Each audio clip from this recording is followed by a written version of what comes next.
Dios bendiga a cada uno de ustedes. Qué bueno que estamos otra vez juntos para estudiar la palabra de nuestro Dios. Sean ustedes bienvenidos. Vamos a inclinar nuestro rostro, vamos a orar para ponernos en las manos de nuestro Dios y así poder aprender de su palabra. Le invito a que incline su rostro, cierre sus ojos y oremos a nuestro Dios. Oremos. Padre, te damos gracias. Tenemos esta oportunidad de estudiar tu palabra y te pedimos dirección para ello. Pedimos de tu sabiduría. Señor, habla a nuestro corazón, que podamos aprender, que podamos entender la verdad, esa que tú quieres que entendamos. Bendito Dios, oramos por cada uno de los que están participando, por cada familia representada, por los que participan en esta transmisión. Oramos, Señor, por los que están enfermos. Oramos para que tú toques sus cuerpos, que tú les ayudes, que te muestres, Señor, en particular por aquellos que están a nuestro alrededor, por aquellos que son hermanos en Cristo, por los familiares, por los amigos, por los vecinos, por aquellos, Señor, que pidieron que oráramos por ellos. Les ponemos en tus manos a sentir tu presencia. Provee lo que es necesario, el medicamento, los médicos, las cosas materiales, Señor, lo que se necesita para que podamos salir adelante en toda situación. Señor, oramos todo en el nombre de Cristo Jesús. Amén. Vamos a leer la carta a los Filipenses, capítulo 2. Filipenses 2, versos 1 al 4. Filipenses, capítulo 2, versos 1 al 4. Esa es la lectura que haremos y es en el pasaje que estaremos meditando en esta ocasión. Dice el apóstol San Pablo: por tanto, si hay alguna consolación en Cristo, si algún consuelo de amor, si alguna comunión del Espíritu, si algún afecto entrañable, si alguna misericordia, completad mi gozo, sintiendo lo mismo, teniendo el mismo amor, unánime, sintiendo una misma cosa. Nada hagáis por contienda o por vanagloria, antes bien con humildad, estimando cada uno a los demás como superiores a él mismo, no mirando cada uno por lo suyo propio, sino cada cual también por lo de los otros. El apóstol Pablo estaba hablando antes de estos versos acerca de la unidad espiritual, la unidad que debe haber, que debe existir entre los cristianos. Ahora, en estos versos del 1 al 4, nos habla acerca del secreto de la unidad espiritual. Nos habla acerca de en qué se basa la unidad espiritual. El apóstol Pablo usa en ese verso 1 varias veces la palabra sí, sí, o el vocablo sí. Esto es, porque hay consolación en Cristo, porque hay consuelo de amor, porque hay alguna comunión del Espíritu, porque hay afecto entrañable, porque hay estas cosas, va a haber unidad espiritual, va a haber unidad entre los cristianos. Si esto no existe, si estas cosas de las que Pablo habla no existen, no puede haber unidad espiritual. Y entendemos esto. Estas cosas solo pueden existir en la vida del verdadero cristiano.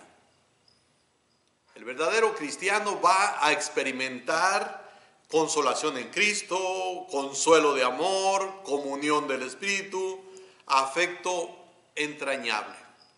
Lo va a experimentar, lo va a vivir.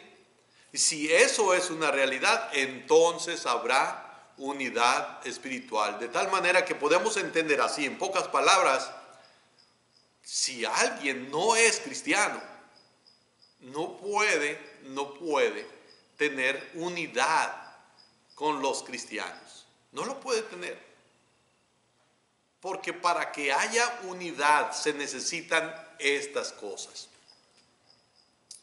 El apóstol Pablo está diciendo como que porque existen estas cosas, hay unidad, porque existen estas cosas. Es una realidad que la unidad espiritual es parte de la vida cristiana. Por eso es que Pablo dijo en alguna ocasión, solícitos en guardar la unidad del Espíritu. Fíjense cómo habla de algo que ya existe, pero que hay que cuidar que siga guardándose, que siga existiendo esa unidad. Pero otra vez, es una unidad en base al cristianismo, en base al hecho de ser un creyente. No se puede tener unidad con cristianos, con los demás cristianos, si no se es cristiano, si no es Cristo Jesús nuestro Salvador. Por eso es que Pablo comienza con esas palabras, por tanto. Está haciendo una conexión con los versos anteriores. Y miren cómo dice el verso 27 del capítulo 1.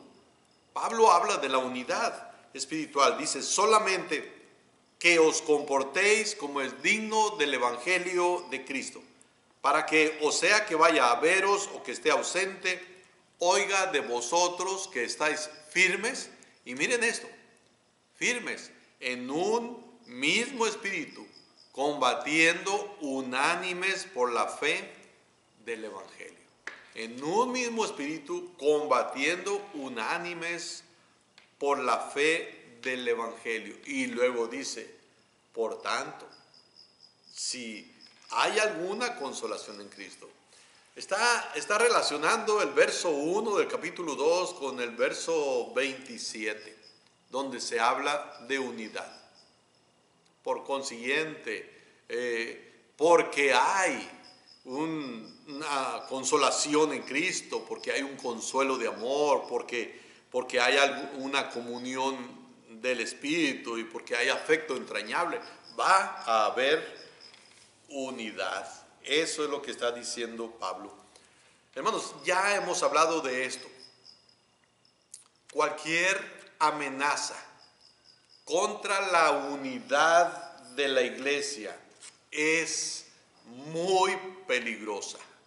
Cualquier amenaza contra la unidad de la iglesia hace daño a la iglesia. Todas las amenazas contra la unidad pueden romper, pueden debilitar y aún pueden destruir a una iglesia. Y Pablo estaba buscando que la iglesia de Filipos viviera en unidad. La Biblia nos enseña que la falta de unidad debilita a la iglesia. En estos versículos Pablo nos da la fórmula para guardar esa unidad. La iglesia de Filipos era sana en doctrina, era sana en teología. La iglesia de Filipos era una iglesia dedicada. Servía a Dios, servía a Cristo. Era una iglesia moral, podemos decir, era una iglesia que vivía la vida cristiana. Era una iglesia celosa, era una iglesia valiente. La iglesia de Filipos era una iglesia generosa. ¿Se acuerdan que es una de las iglesias de Macedonia? ¿Y se acuerdan que el apóstol Pablo elogiaba a las iglesias de Macedonia y allí incluía a la iglesia de Filipos?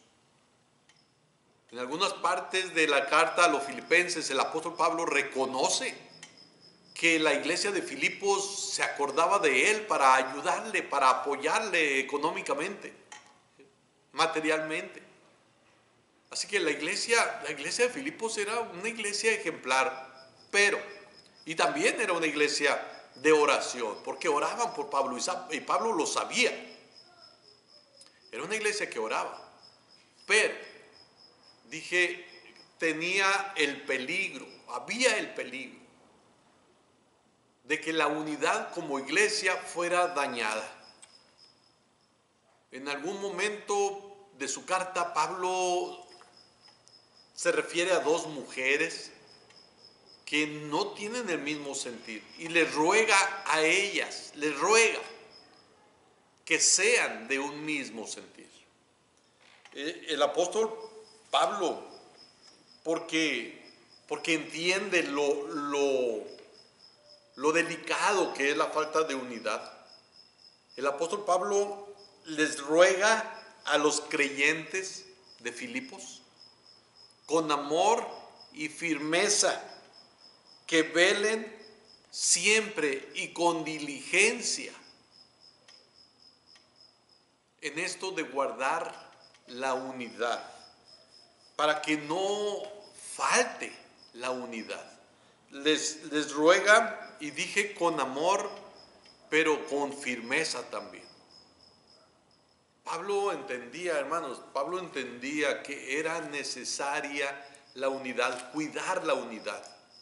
Pablo habla de ello en distintas ocasiones en su carta y también dice cómo habían de guardar esa unidad, cómo conducirse para guardar la unidad entre ellos como iglesia. Bueno, la unidad de la iglesia es tan importante. Jesús, ya dijimos la semana pasada, Jesús oró para que los suyos vivieran en unidad. Jesús decía que así la gente que no es cristiana iba a saber que eran sus discípulos si tuvieran amor los unos por los otros. Cuando una iglesia vive en unidad, es un ejemplo, es un testimonio vivo para las gentes que están a su alrededor. A los filipenses, Pablo les dice de su esperanza de oír de ellos que están en unidad. Otra vez en el verso 27, Pablo les dice, miren, ya sea que vaya a verles o que esté ausente, que no vaya, pero yo quisiera, eso es lo que dice Pablo, que yo quisiera oír, saber que están firmes en un mismo espíritu, combatiendo unánimes por la fe del evangelio. Ya sea que vaya a veros o que esté ausente, dice, oiga de vosotros que estáis firmes. Nosotros escuchamos de repente proverbios que dice el pueblo, que dice la gente. Y uno de los proverbios es, divide y vencerás. Y el enemigo sabe que si una iglesia está dividida es fácil de vencer. Pero si hay unidad, esa unidad permite que se ore juntos, permite que se trabaje juntos y será difícil vencerle. Jesús mismo dijo en una ocasión, una casa dividida no puede permanecer. Por ello la unidad necesaria. El salmista en el Antiguo Testamento decía, mirad cuán bueno y cuán delicioso es habitar los hermanos juntos en armonía. Y al final de ese salmo dice, porque allí envía Jehová bendición y vida eterna. Hay una bendición de parte de Dios cuando los hermanos están juntos y en armonía. El apóstol, en esta porción que acabamos de leer, nos enseña acerca de la unidad y nos enseña de una manera práctica.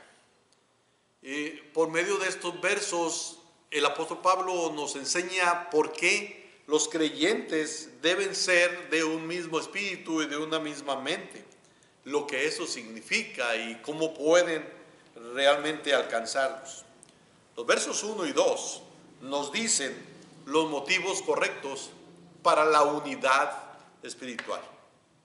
Dice Pablo, por tanto, si alguna consolación en Cristo, si algún consuelo de amor, si alguna comunión del Espíritu, si algún afecto entrañable, si alguna misericordia, completad mi gozo teniendo el mismo amor, sintiendo lo mismo, teniendo el mismo amor, unánimes, sintiendo una misma cosa. Cuando usa el apóstol Pablo la palabra por tanto, lo que el apóstol está haciendo es conectar ese verso con los versos anteriores. Y lo que el apóstol se dispone a decir en parte es esto: ya que debemos seguir el mandato de estar en un mismo espíritu, unánimes, por tanto, dije en este verso aparece, en el verso 1 aparece la palabra sí 5 veces. Y esa palabra sí es un verbo indicativo, pero que también es condicional. Si hay alguna consolación, o sea, si ustedes tienen alguna consolación en Cristo, si ustedes tienen algún consuelo de amor, si ustedes tienen alguna comunión del Espíritu, si algún afecto entrañable, hay algo condicional. Dije al principio, no puede haber unidad espiritual si no hay estas cosas. Es algo, dije, condicional. Esto es, no se puede, otra vez, no se puede guardar la unidad entre los cristianos si no existe estas verdades. Sí, el apóstol Pablo lo que está diciendo,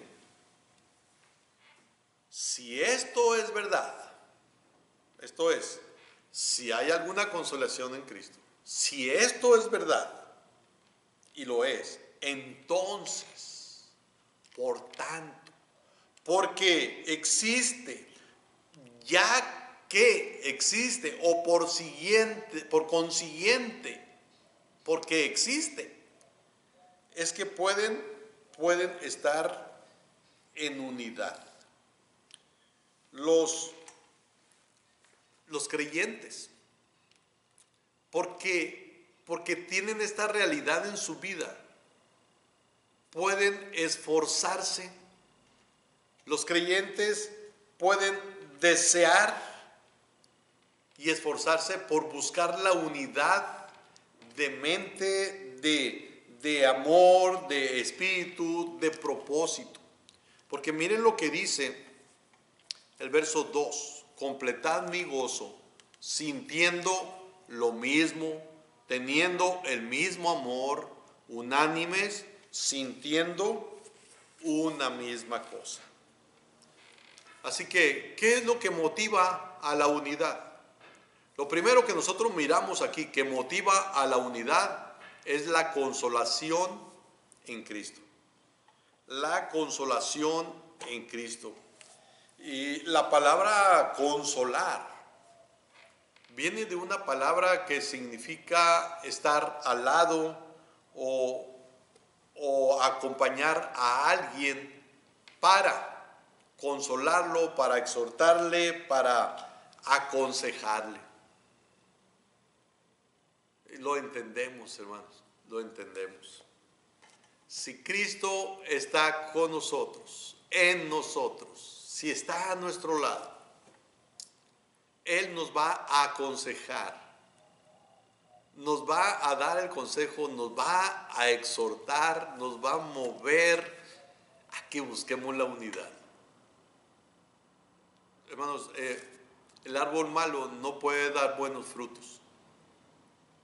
Si una persona no es cristiana, si una persona no tiene esa consolación en Cristo, si Cristo no es una realidad en su vida, Cristo no está allí al lado para aconsejarle, no está allí al lado para exhortarle, no está allí al lado para consolarle, no está allí. Si Cristo no es su Salvador. Es por eso que no podemos pedirle a alguien que que busque la unidad con los cristianos, con todos, no solo con algunos. No le podemos pedir a alguien que guarde esa unidad porque no puede, sencillamente no puede. No está Cristo en él, en su vida, no está Cristo a su lado para aconsejarlo, para exhortarle, para animarle. No está. Pero Pablo dice, es que si hay alguna consolación en Cristo, o sea, si Cristo está ahí a tu lado para aconsejarte, si Cristo está ahí a tu lado para exhortarte, va a haber unidad. ¿No puedes estar en unidad con algunos cristianos? Pregúntate, ¿es una realidad en mi vida la consolación en Cristo? ¿Está Cristo conmigo, a mi lado, acompañándome para aconsejarme, para exhortarme, para animarme? ¿Está Cristo? Si tú no puedes estar en unidad, no puedes ser realidad eso que Jesús, por lo que Jesús oró.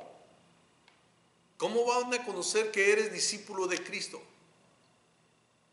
Dice, si tienen amor los unos por los otros, si tú no puedes estar en unidad con otros cristianos, entonces pregúntate, ¿eres cristiano? ¿Eres cristiano? Si tú tienes esa consolación en Cristo, tendrás la capacidad y tendrás a alguien para que te anime, que te motive a estar en unidad y te va a aconsejar que busques esa unidad, te va a aconsejar cómo estar en unidad con esos hermanos. Si alguna consolación en Cristo. Así que la primera verdad que motiva la unidad es la consolación en Cristo. La Biblia dice que el Espíritu Santo es nuestro consolador. Y cuando hemos recibido a Jesús como nuestro Salvador, el Espíritu Santo está en nosotros, viene a nosotros, viene a morar en nosotros. Y el Espíritu Santo estaría para siempre con los cristianos, con los que son de Jesús. En Juan capítulo 14, verso 16. Dice, y yo rogaré al Padre y os dará otro consolador para que esté con vosotros para siempre. Y luego, al cual el mundo no puede recibir porque no le ve ni le conoce. Pero vosotros le conocéis. Pero vosotros le conocéis porque mora con vosotros y estará en vosotros. Está hablándole a los cristianos, a sus discípulos. Ustedes le conocen, pero una persona que no es cristiana no conoce el Espíritu Santo, no conoce a Jesucristo y por eso no puede guardar la unidad del Espíritu. El apóstol entonces está hablando de que la presencia de Cristo Jesús va a impulsar al cristiano a guardar la unidad del Espíritu, a preservar la unidad que tanto Cristo Jesús anhela. Ahora, la segunda realidad que motiva la unidad es el consuelo de amor. Consuelo de amor. Eso es lo que dice el verso 1 del capítulo 2. Si algún consuelo de amor. Cuando habla de algún consuelo de amor, está hablando de un interés genuino, está hablando de un servicio y de amor. Está hablando de un interés genuino, está hablando de servicio y está hablando de amor. Y hermanos, cuando existe esto, se va a lograr la unidad del Espíritu. Cuando hay un interés genuino, dije. Cuando en verdad queremos la unidad espiritual, la unidad con otros cristianos, lo vamos a lograr. Cuando hay un interés verdadero. Pregúntate, de veras quiero estar en unidad con mis hermanos? ¿De veras? ¿De veras quiero servir a mis hermanos? Si hay algún consuelo de amor, y dije, la palabra consuelo tiene que ver otra vez con estar al lado de alguien. Al Espíritu Santo se le llama el consolador. Entonces, para que sea una realidad el consuelo y el servir al otro, es necesario estar al lado para consolar, para servir, para amar. Es necesario estar al lado. Y la pregunta es, ¿buscas la unidad? Cuando la Biblia dice que aquellos creyentes, aquellas personas creyeron en Jesús, la Biblia dice que perseveraban unánimes. La Biblia dice que todos los que habían creído estaban juntos. La Biblia habla de una unidad, pero una unidad que movía a la comunión, que movía a el estar juntos. Y dice, si alguna comunión del Espíritu. Miren lo que dice Primera a los Corintios, capítulo 6, verso 19. Primera a los Corintios 6, 19. El Espíritu Santo viene a morar en el cristiano. El cristiano viene a ser templo del Espíritu Santo. Dice, ¿o ignoráis que vuestro cuerpo es templo del Espíritu Santo, el cual está en vosotros, el cual tenéis de Dios, y que no sois vuestros? La comunión íntima entre los cristianos es una realidad porque el Espíritu Santo mora en el cristiano. Por eso es real la comunión del Espíritu. El Espíritu Santo nos ayuda en nuestra debilidad cuando estamos orando, pero también el Espíritu Santo nos ayuda en nuestra debilidad intercediendo por nosotros. Para que haya unidad, en verdad necesitamos la ayuda de Dios. Y es el Espíritu Santo el que intercede por nosotros, no solo para orar, sino también para que sea posible lo que Dios espera de nosotros. Para que haya ese fruto, por ejemplo, del que habla Gálatas. Gálatas en el capítulo 5, los versos 22 y 23, dice, mas el fruto del Espíritu es amor, gozo, paz, paciencia, benignidad, bondad, fe, mansedumbre, templanza. Contra tales cosas no hay ley. El Espíritu Santo, cuando es una realidad en nuestra vida, hace que se vea fruto en nuestra vida. Y ese fruto es el amor. Comienza con ello, el amor. Y el amor hace que haya unidad entre los creyentes. Hace mucho yo escuchaba una historia. En tiempos pasados las iglesias tenían cultos, le llamaban de reconciliación. Era un culto que se caracterizaba por confesarle algunas verdades a otros cristianos. Por ejemplo, se levantaba alguien y delante de todos decía, yo quiero pedirle perdón a la hermana Tencha porque me cae muy gorda o porque no la paso, decían. Y quiero pedirle perdón, yo sé que esto no debe de ser, y bueno. Y otras cosas, se levantaba otro y decía, yo quiero pedirle perdón al hermano Pancho, porque también se me hace muy presumido y me molestan algunas cosas de él y quiero pedirle perdón. Esos eran los cultos de reconciliación. Y alguien contaba que en uno de esos cultos, en esa iglesia, había dos mujeres que todos sabían que estaban en pleito y eran miembros de la iglesia. Y en uno de esos cultos, una de ellas se levanta y dice delante de todos que pide perdón a la hermana. y pasan al frente y ahí se abrazan y todo. Pero se termina el culto y alguien de ellas, cuando sale, dice: ni crea esa bruja que la voy a perdonar. La pregunta es, si el Espíritu Santo mora en ti, ¿cómo es posible que no haya amor, que no haya unidad, si el fruto del Espíritu es amor? Y miren esto, el apóstol San Pablo decía que es Él, es Dios, el que produce el querer y el hacer por su buena voluntad. El querer y el hacer, ya ni siquiera es porque yo estoy tratando de buscarla, sino porque es Él el que me mueve a buscarla, es Él el que hace posible que haya la unidad, pero porque es una realidad en mi vida. Si no es así, no es posible la unidad espiritual.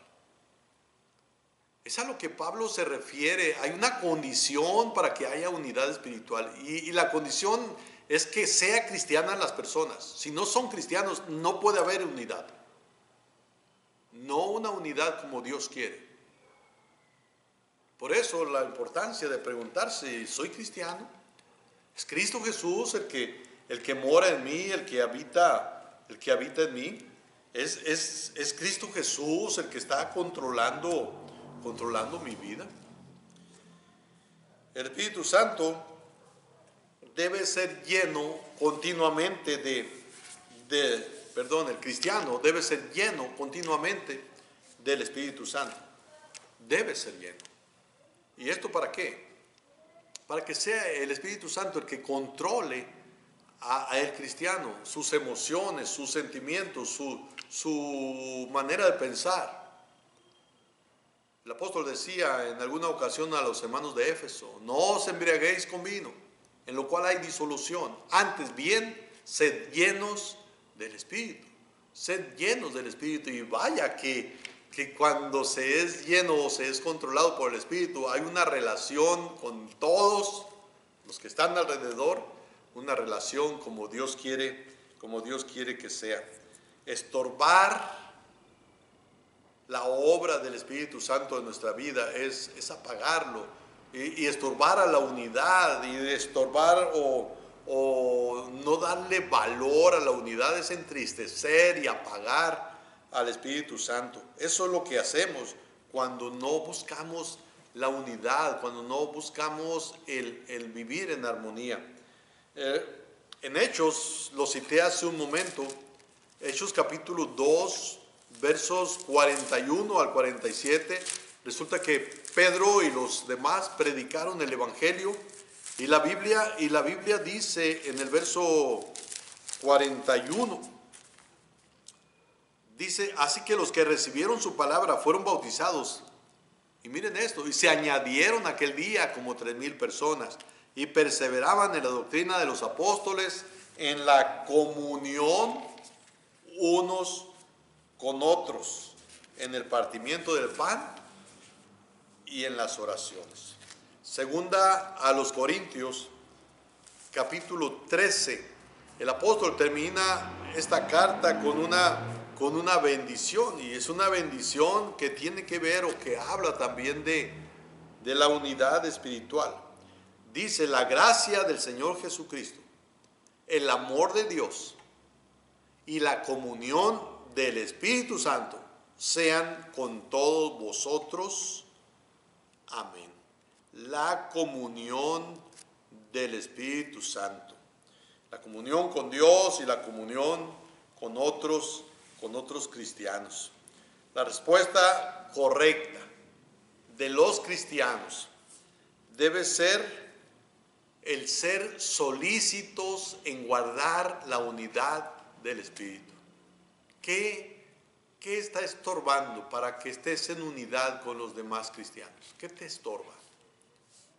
¿Eres cristiano? Si eres cristiano, es una realidad lo que Pablo dice a los hermanos de Filipos: si hay alguna consolación en Cristo, si hay algún consuelo de amor, si hay alguna comunión del Espíritu, si algún afecto entrañable, o sea, si estas cosas son reales en tu vida, es porque Cristo Jesús está en ti. Y si esto es una realidad, se te pide y se te da la capacidad para que haya unidad con los demás cristianos. Esto es una realidad. Son cualidades de Cristo y son cualidades que deben de haber en los cristianos. La Biblia, hablando del apóstol, en el capítulo 1, verso 8, dice cómo era su sentir para con los hermanos de Filipos. Dice, porque Dios me es testigo de cómo os amo a todos vosotros, con el entrañable amor de Jesucristo. Dios es testigo. Y para terminar, yo quiero decirte, Dios es testigo. Si tú guardas la unidad con tus demás hermanos, con otros cristianos, Dios es testigo. Pero también es testigo si tú no le das valor a esto de guardar la unidad del Espíritu. También Dios es testigo. ¿Qué estará mirando en ti? ¿Está mirando en ti el propósito, la importancia que le das a el estar en unidad? Lo está mirando. Pide ayuda a Dios si no lo estás haciendo, si no estás siendo solícito en guardar la unidad del Espíritu, si no le estás dando mucha importancia en esto de vivir en unidad con otros cristianos. Dile al Señor que te ayude para darle esa importancia y que sea una realidad en tu vida y en la vida de nuestra iglesia. Oremos. Bendito Dios, te damos gracias. Tu palabra nos enseña cómo hemos de vivir y dice que esto es vivir como es digno de tu evangelio. Ayúdanos pues a vivir con esa dignidad que tú buscas en nosotros, a vivir en unidad espiritual con otros cristianos y con nuestra iglesia. En Cristo Jesús oramos. Amén. Dios los bendiga.